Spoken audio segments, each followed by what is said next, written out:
Welcome to Massimini Makes. My name is Will, and today we're taking weight plates that are like this and making them look like this.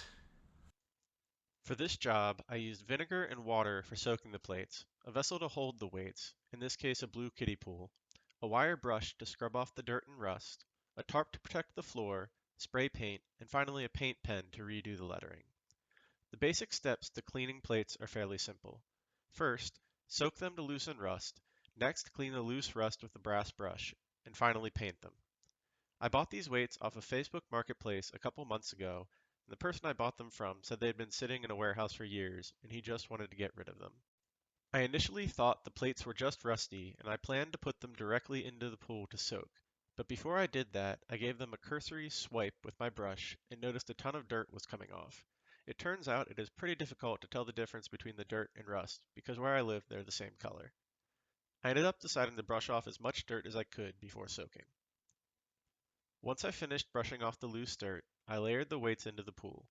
Ideally, I would have liked all of the weights to be in a single layer, and that was my reasoning behind getting something wide and shallow like a kiddie pool, but the listed dimensions online were nowhere near the actual bottom inner dimension, so I had to organize the weights into two layers.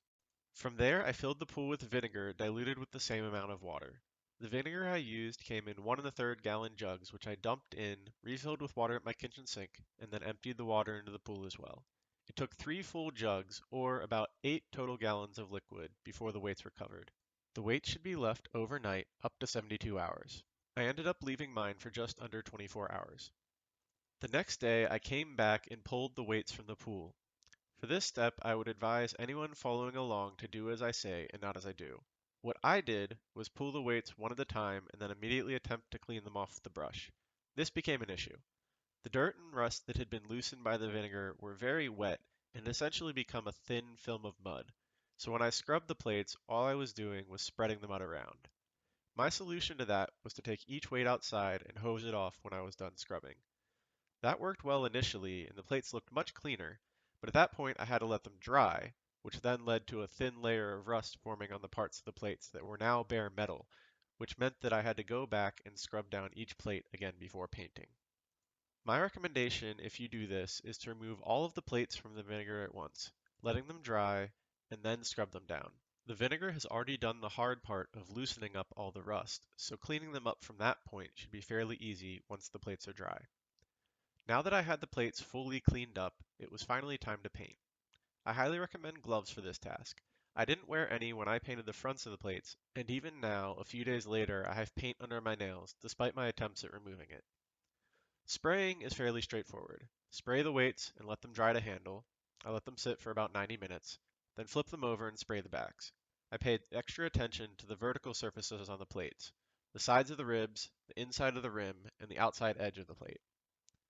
This brings me to the final step, coloring in the letters.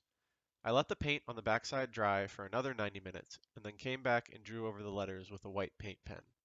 The raised lettering helps to guide the pen and make everything look crisp. And finally, the plates are done. This was my first time I had ever cleaned weight plates, and I definitely learned a lot from the process of doing it. I definitely think it was worth it, at least from a cost perspective. Between the weights and the materials for cleaning them up, the weights came out to almost exactly $1 per pound. The cheapest, lowest quality weights I can find at a place like Walmart are selling right around $1.40. Buying used and cleaning might not be for everyone, but it's definitely possible to score a deal by doing so. Keep an eye on Marketplace and Craigslist for deals on weights and be patient.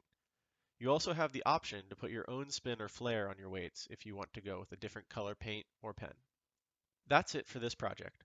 I think my plates turned out great, and I hope you learned something from my experience. I'll keep muddling through projects so you can do them expertly when you try them. Thanks for tuning in, and I hope to see you next time.